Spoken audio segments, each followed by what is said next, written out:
शिव ही ऐसे एक देवता थे जिनको त्रिनेत्रधारी कहा गया है, और किसी देवता को नहीं कहा गया है। त्रिनेत्रधारी जिसका तीसरा नेत्र। तो रामायण में भी एक बात आती है, क्या? जब जब शिव तीसर नयन उघारा, चितवत काम भये जल छारा। माने जब जब शिव जी तीसर नयन उघारते थे, माने खोलते थे, कामना जल करके क्या हो जाता था?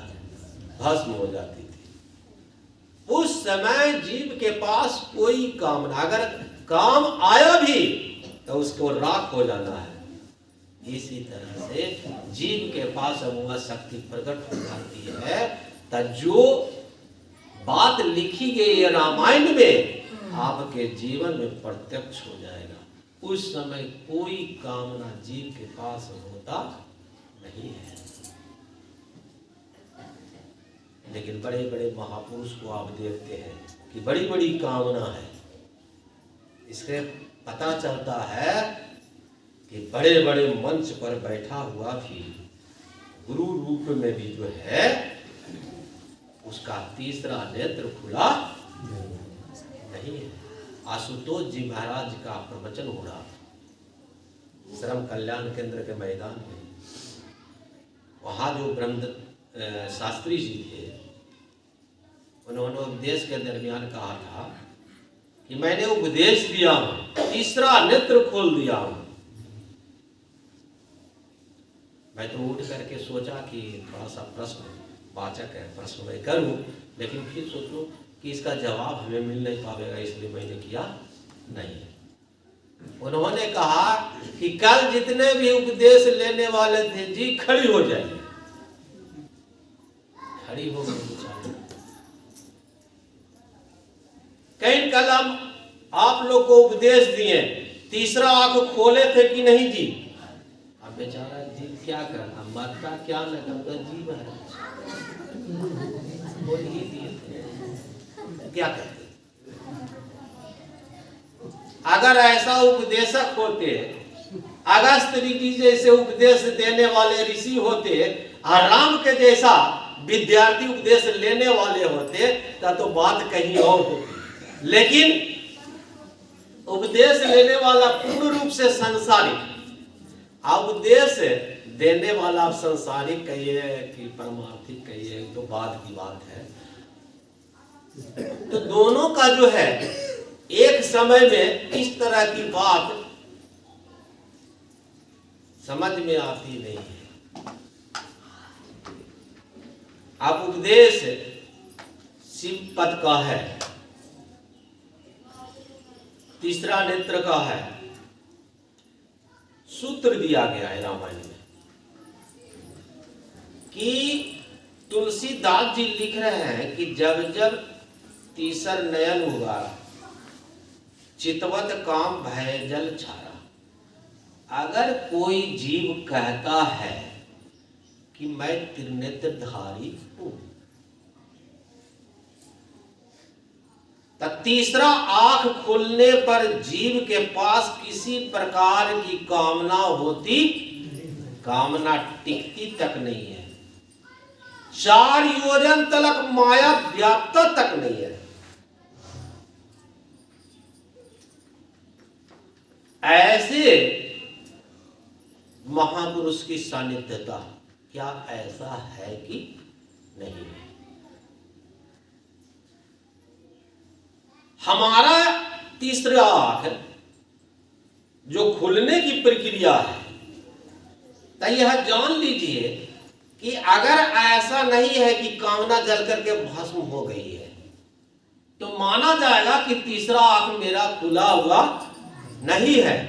जिस जीव का तीसरा आंख खुल जाएगा, तीसरा नेत्र उघड़ जाएगा, संसार की जितनी प्रकार की कामना है वो जल करके भस्म हो जाएगा, कोई उसके व्यापेगा नहीं।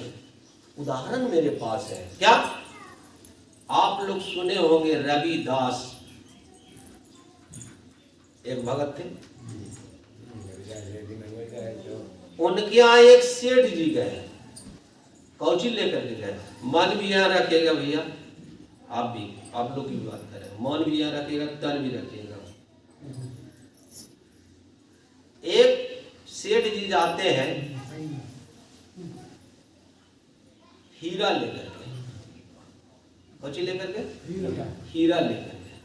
कहेंगे महाराज मैं हीरा लाया हूं आपको देने के लिए। वह महापुरुष कहते हैं हमको हीरे की क्या जरूरत थी सेठ जी, हमको क्या जरूरत है हीरा का? लेकिन महाराज हम बहुत प्रेम से जो है, बहुत उत्साह से पूर्ण होकर के मैंने आपके लिए हीरा लाया। कहते हैं कि हमको तो जरूरत नहीं है। कहीं महाराज ऐसा मत कहिए, क्योंकि आपके लिए मैंने लाया। हीरा सबके लिए उपयोगी नहीं होता है, इसलिए आपके लिए गुरुदेव उपयोगी है, आप ले लीजिए हीरा। जैसे लगता है कि वह महापुरुष कभी हीरा देखा ही नहीं होगा। कहते ठीक है जी, अगर तुम कहवे करते हो तो ठीक है, कोई कोना में रहो। पहले कुटिया जो होता था, फूस जो होता था, नेवारी के फूस के होगा ना कुटिया, आज भी बहुत सारे एमपी में जाएगा तो सब कुटिया बड़ी नजर आवेगा, शाही घर बनाते हैं। तो क्या है कि कहीं की खोज दीजिए कहीं, तो सेठ जी करता क्या करेंगे, खोज दिन 6 महीना के बाद उस सेठ जी आते हैं, कहें महाराज मैंने आपको एक हीरा दिया था।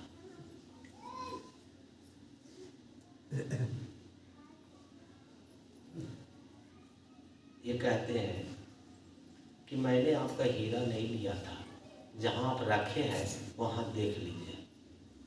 तो जहां हीरा रखा था सेठ जी, वहां ही देखते हैं कि रखा है। आप समझते हैं कि हीरा कितना कीमती वस्तु है बात कितना कीमती होगा। लेकिन महापुरुष एक ऐसे होते हैं जिसको हीरे जैसा कीमती वस्तु से भी कोई लगाव उसको नहीं है। ऐसे जीव त्रिनेत्रधारी है जिसको तीसरा आंख खुला हुआ रहेगा। ये हीरा क्या उसका काम करेगा? हीरा उसकी बराबरी करेगा? हीरा पन्ना पन्ना जितना कीमती या वस्तु है, उसके कोई काम के लायक नहीं है। लेकिन आज के जैसा, आज के महापुरुष को देखिए ना, शीश महल में रहने वाला होता है। पहले के महापुरुष कुटिया जैसा महल में रहने वाले होते थे, कुटिया बना करके रहते थे। तो देश काल परिस्थिति काल के अनुसार सब चलते रहता है। तो जिसको तीसरा आंख खुला हुआ है, वो किसी चीज का लोभ उसे व्यापेगा नहीं। और जिसको लोभ व्यापता है, उसे कभी मत समझिए कि यह त्रिनेत्रधारी होगा। तो शिव पद की अभी बात है, अभी तो राम पद का, अभी नारायण पद का तो आगे है। 3 लोक की शक्ति उस जीव में है। एक लोक क्या, 3 लोक। तो जिसको 3 लोक के शक्ति उसके पास आ जाएगा, तई पन्ना पुखराज क्या करेगा जी? महल अटारी क्या करेगा उसके लिए? दोस्तों सरकार कहते थे अरे पेड़ के छांव में सुसंग कर लो, मकान बनाने का कभी प्रयास मत करना। इसलिए एक तल्ला तो बना था। हमारे जो है दोस्तों सरकार के समय के सत्संगी हमारे बीच हैं, सदा के सज्जू भैया बता सकते हैं, एक तल्ला तो बना, लेकिन दूसरा तल्ला खड़ी होकर के भी रह गया। ऐसे ही हम लोग तो तोड़ दिए, इसलिए कि ढलैया करना था इसको, उसको तोड़ दिया मैंने। क्या है? सुसंग पेड़ के छांव में भी कर लिया जाता है। तो महल जैसा अटारी में भी अगर हम सुसंग फरमाते हैं, तो वह सुसंग नहीं होगा जो पेड़ की छांव में सुसंग होगा। उसमें लगाव है, सांसारिक लगाव की ओर हम जब जाते हैं, इसमें कोई लगाव नहीं है। यह पुष्पक विमान की तरह है, बैठ जाइए तो सीट है, जितना बैठिए सब सीट हो जाएगा, अब उतर जाइए तो सीट खत्म। यह शरीर ही उस ओर ले जाने वाला है। तो हम संसार के ऐश्वर्यों के पीछे पागल होते हैं, इसका मतलब उस अध्यात्म से हमको दूर है। सांसारिक वस्तुओं को हम हथियाने के पीछे चलते हैं। मैं तो प्रमाण में प्रमाणित करके मैं देख लाता हूं, ऐसे नहीं कहता हूं। जिसको मैं प्रमाणित किया हूं उसी को प्रमाण देता हूं। अभी इस जगह बैठे हुए होंगे, मोती भैया की बचिया कुर्सी पर थी, कहाँ चली गई? बैठी पूछ लीजिए यहीं से। मोती भैया के जाने के बाद कहीं कि गुरुदेव अपने के हम जो है ना घर में दे देवे चाहिए ने वाला जो आश्रम बना लेते। हम कोई गलत बात नहीं कहते हैं, जो हमारे साथ बीतता है वही बात हम कहते हैं। कहीं दे देते हैं, ये लिखा लेते ना प्रणाम से। हम कहते अध्यात्म को मैंने चुना इसीलिए नहीं कि खेत को लिखाऊं, खलिहान को लिखाऊं और उसमें आश्रम बनाऊं, इसके लिए अध्यात्म को हमने चुना नहीं है। अध्यात्म को तो चुना है अपने जीवन से, हमको लगा होना चाहिए।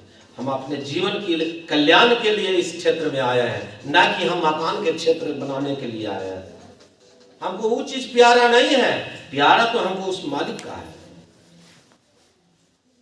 वह मालिक प्यारा हमारे लिए। संसार की कोई वस्तु प्यारा नहीं है, संसार का कोई शरीर प्यारा नहीं इस शरीर के बगैर। यह शरीर सबसे प्यारा है जो उस मालिक की ओर ले जाता है। ऐसा कौन शरीर होगा? तो यह अवसर हम खो न दें। इस अवसर को हम लाभ नहीं उठा सके तो हम जैसे हमारे जैसा मूर्ख और कौन होगा दुनिया में, जो यह अवसर को हम ऐसे ही समाप्त कर दें। तो घंटे की आवाज भाई तुम बनने नहीं लग रहा है, इधर इधर आप कर रहे हैं, मन नहीं लग रहा है जी। नहीं, किसी चीज यह उपदेश जो दिया जा रहा है, ये पैसा रूपी उपदेश नहीं है, द्रव्य रूपी उपदेश नहीं है, कल्याण रूपी उपदेश है। तो इसको कितना हम श्रवण ज्ञान के माध्यम से श्रवण करेंगे, तब बात इधर उधर नहीं। एक बात आपको देख करके याद पड़ जाता है, क्या है? काक मुसुंडी जी को उपदेश हो रहा था, उपदेश हो रहा था, वो कभी इधर कभी उधर। मैं निर्गुण पद का उपदेश दे रहा हूं, अब तुम कौवे की तरह इधर से उधर जा, तुम कौवे हो जा। अब वो मांग रहे थे कौन चीज का भाई? सगुन का। अभी सदगुरु यह वर्णन कर रहे थे भक्त का, सगुन और निर्गुण। सगुन अगर नहीं है तो निर्गुण को कौन बतला देगा? और निर्गुण नहीं है तो कौन उसको धारण करेगा? सगुन। तो सगुण ब्रह्म का उपदेश मांग रहे थे, निर्गुण ब्रह्म का उपदेश दे रहे थे। इसी में वह दृष्टि तथा इसने तो हमको लग रहा है कि हम भी अवसाही तो नहीं कर रहा है, हमको भी लग रहा है हम उपदेश के लिए जो है आई बार बार कभी ये न ढूंढ रहे हैं, कभी हम न ढूंढ रहे हैं, हमको समझ में बात नहीं आ रही है। कुछ बात कहे के रहे तो कहिए कि हमको बात समझ में नहीं आ रहा है। अब यहां जो है ध्वनि जो सुनना है, 10 प्रकार की आवाज हो रही है, उसमें घंटे की आवाज का जो है श्रवण करना। अब घंटे की आवाज, इसको राधा स्वामी जी में आया बात, उगता सूरज लाल मुकाम, गुरु ने बताया। इसके पहले जो है पाठ वही हुआ था। एक चीज और चीज मैं अजूबा चीज मैं बतला रहा हूं।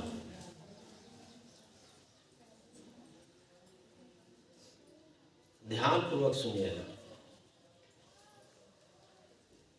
जो जीव उपदेश लिए हो,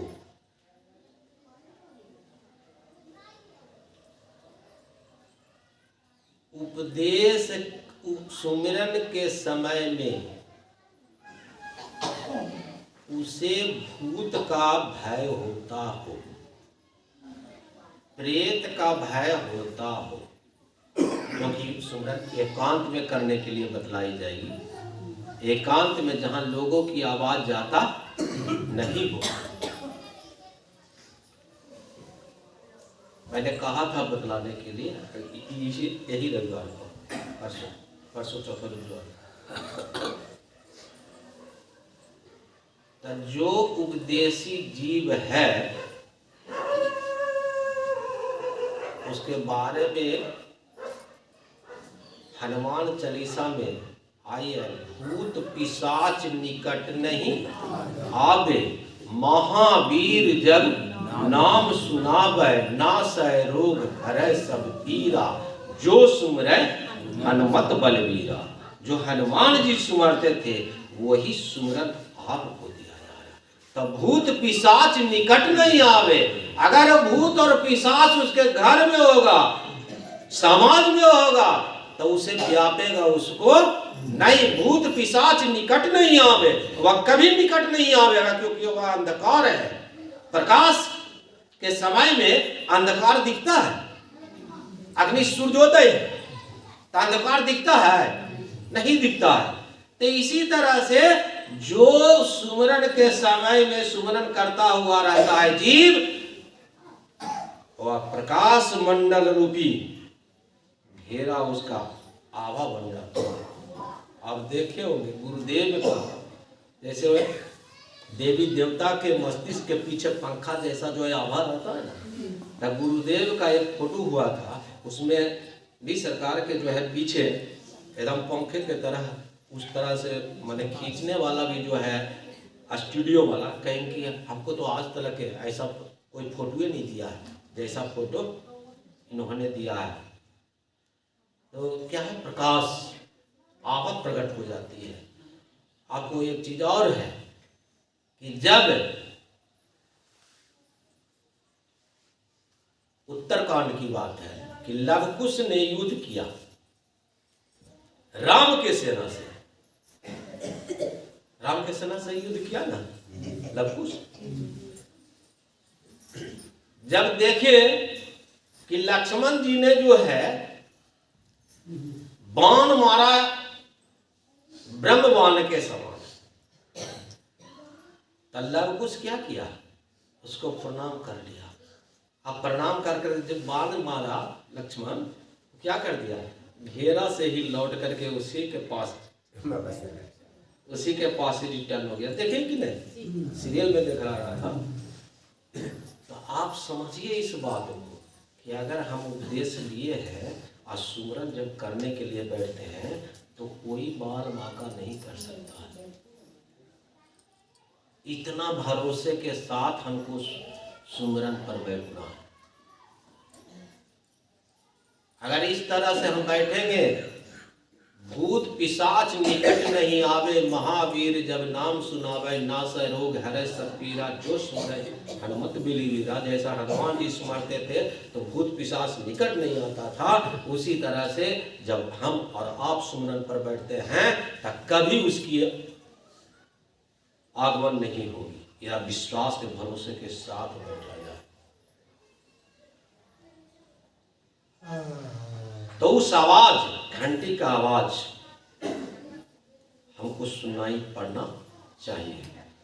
जब सुनाई पड़ना लगे तो दीपक का प्रकाश है और घंटी के आवाज है। तो घंटी कहाँ बजता है, तो शिवाला में बजता है। तो समझिए कि यह घंटी का आवाज जीव को अनुभव होना शुरू हो जाए तो शिवाला में आप प्रवेश कर गए। करने जा रहे नहीं, कर गए, ठीक है। उससे आगे हम बढ़ते हैं, इसको भी छोड़ देना है, हमको आगे निकलना है।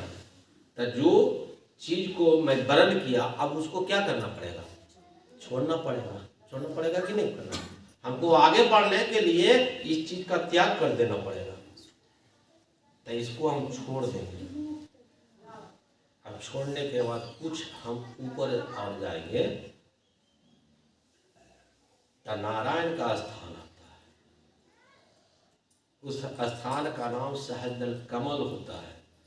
यहाँ घंटी की आवाज थी, वहाँ शंख की आवाज होती है। आम देहाती कहावत भी बात है, क्या है? घंट बाजे शंख बाजे बलाय बाजे। तो शंख कहाँ बजता है? ठाकुरवाड़ी में बजता है ना जी। तो शंख की आवाज को हमको पकड़ना है। तो वहां का जो मालिक है उसका नाम निरंजन है। और जिस लोक में हम लोग रह रहे हैं इस मालिक का भी नाम निरंजन है। तो निरंजन किनके पिताजी थे? जानती है? जाना कि भैया कैसा जानना चाहिए ना। निरंजन किनके पिताजी थे? हाँ, ब्रह्मा विष्णु महेश को पता नहीं था कि मेरे पिता कौन है। तो माता जी से पूछते हैं कौन? ब्रह्मा जी, विष्णु जी और शिव जी, तीनों पूछते हैं। तो माता जी उत्तर देती है, क्या देती है? रूप रेख हुआ है नहीं, न कोई रूप है न कोई रेखा है। अधर धरा नहीं दे, न उधर में है ना अधर में। अब बताइए कि कैसा होंगे भाई? तो रूप रेख हुआ है नहीं, अधर धरा नहीं दे, गगन मंडल के मध्य में निरको पुरुष। ऐसे कौन राजा हुए जिनको विदेश शब्द से जो है संबोधित किया गया? राजा जनक। राजा जनक ऐसे राजा हुए जो धरती पर आज तक उनके जैसा किसी का नाम नहीं हुआ, वह विदेह राजा हुए। तो यह जो जनक जी की बात, यह उपदेश स्वयं आद्या, जिनके 3 बेटे ब्रह्मा विष्णु महेश, उनके पिता अधर मंडल, न धर न अधर, गगन मंडल के मध्य में निरखो पुरुष विदेह। वो देह में नहीं है, विदेह है। लेकिन राजा जनक तो देह में हुए, और देह में रहते हुए विदेह की पदवी मिली। बताइए कैसे राजा जनक हुए? तो साक्षात वन्नी निरंजन का स्थान में न थे। अब सोचिए कि निरको पुरुष विदेह और राजा जनक का पदवी मिला विदेह। तो राजा जनक के गुरु कौन थे? अष्टावक्र जी। अष्टावक्र जी के 8 अंग टेढ़े थे, इसलिए उनका नाम अष्टावक्र पड़ा। अष्टावक्र जी जब उनके दरबार में गए तो उनके यहाँ नवरत्न पंडित रहते थे। आज के समय में राजा के दरबार में नवरत्न पंडित नहीं रहते, कुछ मंत्री और संतरी रहते हैं। उस समय के राजा के दरबार में नवरत्न पंडित हुआ करते थे। तो जब उस सभा में गए तो अट्टहास कर करके सब विद्वान हंसने लगा। ये भी अट्टहास करके हंस दिए भाई कि तुम लोग हंसी रहो तो हम क्या लड़ोगे, हम भी हंस देते हैं। तो ये भी हंस दिए। तो सारा विद्वान सन रह गया, कहीं महाराज हम तो आपके शरीर को देख करके हंसा, आपने क्यों हंसा? तो कहीं हमने भी इसीलिए हंसा जैसा तुमने कहा। अरे हम सुने थे कि राजा के दरबार में नवरत्न पंडित रहते हैं, लेकिन हमको तो नजर नहीं आया कि कोई पंडित है यहाँ, ये तो सब चमार है, चमारों की सभा है। अब सोचिए राजा के दरबार में जाकर के ऐसा बात कहे कोई, कैसा उसको तो तुम कहे अरे अरेस्ट करो, जेल खाना में डाल दो, जैसा कि जेल खाना में सबको डाले हुए था। तो क्या है, ये चमार है। राजा जनक जी को लगा कि कोई साधारण विद्यार्थी नहीं है, कि जरूर इसमें कोई राज है। उनका प्रश्न का उत्तर देना था। उन्होंने राजा से कहा कि राजन, उत्तर देने वाला का स्थान नीचे होता है कि ऊपर होता है? तो कहें ऊपर। तो हम नीचे हैं और तुम प्रश्न उत्तर खोज रहे हो ऊपर बैठ करके, तो कैसे मिलेगा? मिलेगा तो तुमको नीचे आना ना पड़ेगा। तो गद्दी छोड़ दिया राजा जनक और नीचे आकर के प्रश्न किया, और जा करके उस गद्दी पर बैठा कौन? अष्टावक्र। अब बताइए कितनी विडंबना है। एक राजा होकर के एक प्रश्न के उत्तर जानने के लिए एक ऐसी अनजाने जो है व्यक्ति को, उसमें भी टेढ़े मेढ़े शरीरधारी वाला को, और गद्दी पर बैठा दिया। राजा जनक भी जो है ऐसे साधारण व्यक्ति तो थे नहीं। उन्होंने कहा कि राजन, अब जो है उत्तर आप दे सकते हैं, उत्तर आप ले सकते हैं। कहीं ठीक है, तो कहीं जो आपका प्रश्न है उसका उत्तर भी यही है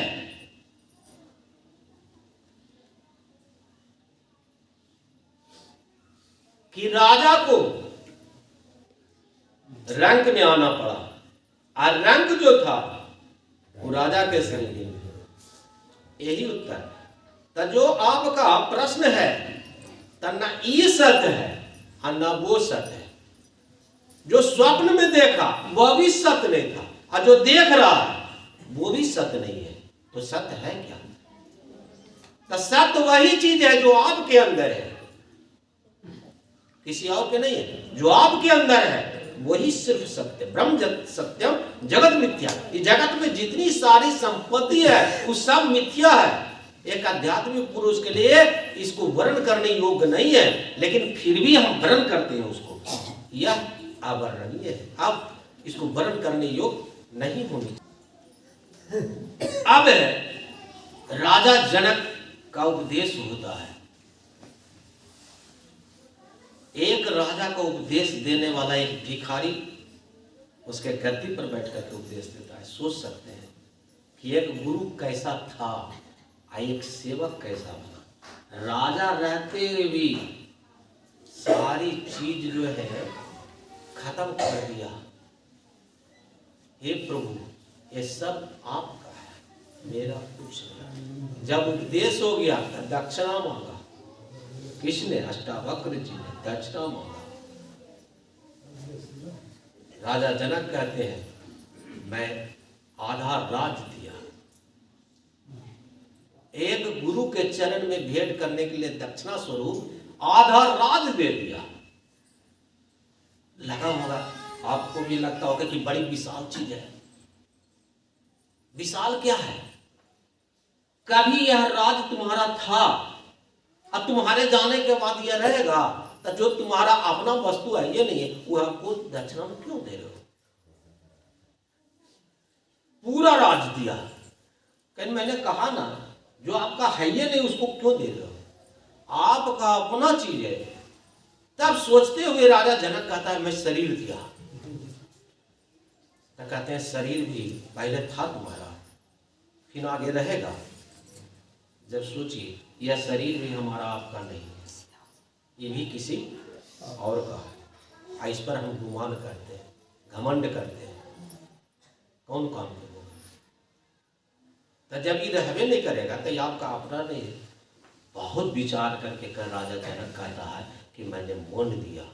तब कहे कि हाँ, इसी से तुम बंधा हुआ है। जब मन दे दिया तब गुरु के पास सब कुछ दे दिया, उसके पास अब कुछ नहीं रहा। या दो ऐसे व्यक्ति हुए जो दक्षिणा स्वरूप में एक शिवाजी ने दिया और एक राजा जनक ने दिया, दो का नाम आता है। लेकिन शिवा को बीच में जब अहंकार हुआ तो इस अहंकार को तोड़वाने के लिए उसी स्थान पर ले गए थे समर्थ गुरु रामदास, जहां से यह अहंकार पैदा हुआ था उसी स्थान पर ले गए। तो गुरु भी ऐसा चाहिए, अष्टावक्र जी के जैसा हो, तो समर्थ गुरु रामदास के जैसा हो, जिसको कोई लगाव इस संसार से नहीं हो, संसार में रहे, संसार का दाग नहीं रहे, बेदाग रहे, ऐसा गुरु भी होनी चाहिए। तो मैंने कहा कि शिव स्थान से ऊपर ठाकुरवाड़ी नारायण का स्थान सहस्त्रदल कमल, अब वहां की आवाज शंख की है। शंख की आवाज को हम आराम पकड़ेंगे। ब्रह्मानंद जी कहते थे कि कैसे पता चले, तो कौन है आकाश तत्व का द्योतक है न जी। अब इसके बीच से हम ऊंचे ले जाते हैं तो इसका जो बीज का मन केंद्र आता है वह सहस्त्रदल कमल होता है। अब वहां जाकर गगन मंडल के मध्य में निरको पुरुष विदेह, जो देह वाला, वहां देह नहीं जा सकता है। वहां जब भी जाएगा तब विदेह वाला जाएगा। विदेह से मिलेगा कौन? देह वाला। विदेह से मिलेगा विदेह वाला। तो हमको शरीर उस जगह स्थूल, सूक्ष्म, कारण और महाकारण, यह चार शरीर छूटता है तब उससे हमको